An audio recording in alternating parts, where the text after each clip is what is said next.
All right, let's talk about this tournament, March Madness. I'm excited. Like it looks dope out there. Like, to be real, keep it 100 with y'all. Like, I don't really watch the tournament like that. Like, I'm not a big college basketball dude. Like, I'm more like into the pros than I am, the college basketball network. But this year, I'm tapping in. Like, we gonna see what's going on. I'm starting from the head. I filled out a bracket. You know what I mean? Like, I'm all in this season. So, and especially with the women's tournament, the men's tournament, not so much. You know what I mean? Like, I don't really have too much to say about that. But the women's tournament is just exciting. There's just a lot of players, a lot of drama, a lot of, contentious relationships going on that you just want to watch and see what happens. So I'm excited by the women's tournament. They announced the seedings last week, so we know who the ones are. We know who the twos are. We know who the threes are in each region. So let's go over them real quick. The ones, we got South Carolina, we got Iowa, we got USC, we got Texas. Like, South Carolina's legit. Like, I don't really have to say too much about them. Led by Dawn Staley. Like, they had an undefeated season. Like, nobody beat them. So, they obviously are a legit team. Iowa's got Caitlin Clark, the player of the decade right now. Like, she is balling. Like, Caitlin Clark, the NCAA all-time leading scorer. You know what I mean? Like, Caitlin Clark is definitely it. So, really don't have too much to say with that. Iowa leads the nation in scoring. They have the fourth best assist to turnover ratio, so the guards definitely be showing up. So, they're in a tough region with LSU and UCLA, and UCLA is going to give them a run. So is LSU. So, it'll be interesting to see what they do. But then you got SC. Like, SC's got my girl Juju.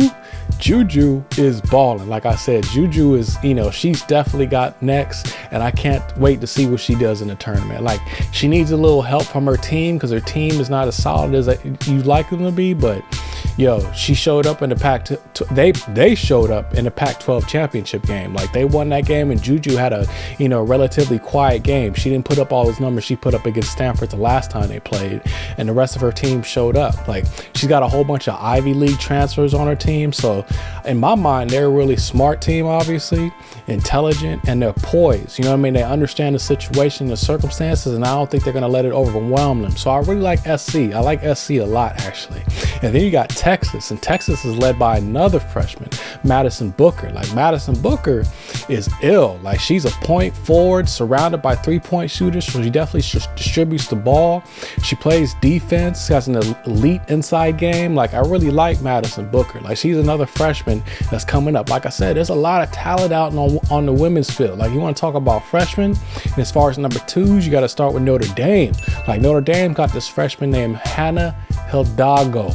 Remember that name. Maybe you heard it here first, or maybe you've already heard her, but if you had never heard of her, you've heard it here first. Hannah Hidalgo. Now, she's a baller. She had some summer league tapes she put out. Man, she's nice with it. Like, I really like what she brings to the table. I like Notre Dame. I think they do it. She puts up 23, 6, and 5 per game, so she definitely does it. And she plays defense. She's a strong defensive player, leading the nation in steals. So Hannah Hidalgo is definitely going to make some noise in the tournament.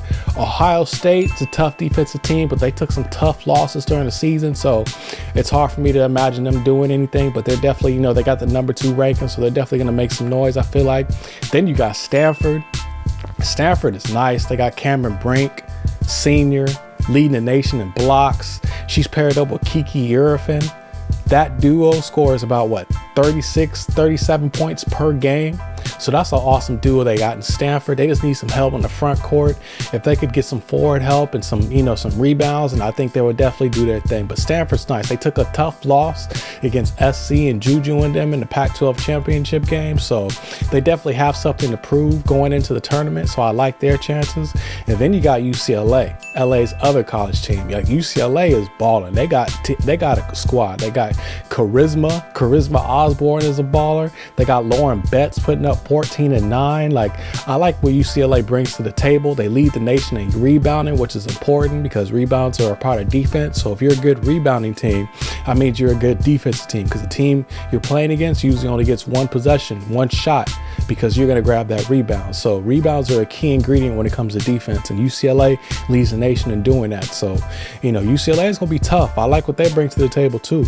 Then when we talk about the number 3 seeds, you got UConn, LSU, NC State, Oregon State. UConn is, they got the former player of the year in Paige Beckers coming off that knee injury.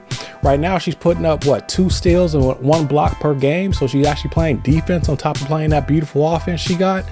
Man, Paige is nice. Like, I like what she brings to the table. I like UConn a lot. Aziz Fudd, Aubrey Gifford were out for the season, but they still have managed to, hold ship and get a number 3 seed this year. So you really can't, be mad at what they're doing. Like, I like KK Arnold. I like Ashton Shade.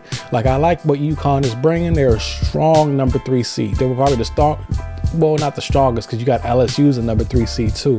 And of course they got Angel Reese, they got Flojo Johnson. Like, I like what LSU is bringing to the table. Like, the defending national champions, they brought Haley Van Lith and Anisha Morrow on. Like, they got a squad. Like, they definitely have some stuff to prove, because they took some losses over the course of the season. So coming into the tournament, I think they're going to be really, ready to go. You know what I mean? Like, I expect them to ball. And then you got Oregon State. Oregon State's a big, huge underdog. The reason I say that is because they have no seniors on their team. They're all freshmen and sophomores. And that usually means that team is very inexperienced, and, they might be a little overwhelmed and unprepared for what's going on, but they're a well-coached team. They got the number 3 seed, so they're obviously legit. So I feel like Oregon State, they have a good chance of doing something, but, they're a team to watch. And then you got other teams to watch too, like Utah, led by former player of the year, Lisa Peely. She's a transfer from USC. They actually beat USC earlier in the season, so they're a strong team as well. I keep an eye on Utah. You got Virginia Tech with Liz Keatley and Georgia Moore. Like, they're definitely tough. You got Nebraska. Nebraska's a tough team to watch with Jazz Shaley. Like, I really like Nebraska. And then you got Tennessee. Tennessee almost beat the Gamecocks earlier this season. They almost ruined this undefeated season they have. So Tennessee's a tough team. They're led by Rakia Johnson. Like, that team is really deep and really tough, and should be fun to watch. So like I said, the tournament, as far as on the women's side, is really going to be fun. I'm definitely looking forward to seeing what the ladies do. As far as the men, you know what I mean? Like I said, I'm not really into the men's tournament. Like, a lot of guys are going to come out and show themselves and kind of prove that they should have been watched over the course of the season. I'm gonna have to apologize, but right now I don't really know too many players. Like, you got the number 1 seeds, UConn, Purdue, Houston, UNC. Like, I know Purdue's got a big man, Zach Edey. He's good. Like, he looks dominant down in the middle. Like, he puts up 24 and 11 per game. Like, I like what they do. They're a strong rebounding team as well, and they also shoot 40% from 3 as a team. So Purdue's gonna be tough. Like, UConn's a defending champion. I like what they bring. It's really hard to repeat when you don't bring back your core team that won the championship in the previous season. Like, a lot of those players got drafted, but they're still there. They still got the number 1 seed in this year's tournament, so I like what they bring as well. They average 121 points per game. They hold the other team to 87 points per game, so that means they play some tough defense. So I like what UConn's bringing. Speaking of tough defense, Houston's the number 1 seed too. They play tough D. Everybody likes Houston. Like, everything I've looked at, everybody likes Houston. So Houston's obviously going to be there, even though for me they're kind of suspect because they took a tough loss to Iowa State just the other day, and they got blown out the box. I think they only scored like 47 points in the game. So, Houston, they look good, but I don't know. I don't know. That's a tough loss. You can't fall asleep in the tournament, and they definitely fell asleep in that game. Speaking of Iowa State, they got a number 2 ranking in this tournament. Like I said, they took down Houston, but only allowed them to score 41 points, 40-something points. So, Iowa State is tough. Like, just that alone shows me that they're a squad to be reckoned with. So I'm definitely, keeping an eye on them. Arizona's a tough squad. Like, everybody's picking Arizona to make it to the Final Four. So I really like what they bring. They got, a few Bello, Larson, Bradley. Like, they got some players down there. Don't let me forget UNC, because I'm a big Tar Heel guy. Like, the Tar Heels, like, they got a squad too, led by RJ Davis, averaging 20 points per game, shooting 40 from 3. They got Bacon, led by Hubert Davis, head coach. So UNC, they got the number 1 seed, so they should be tough as well.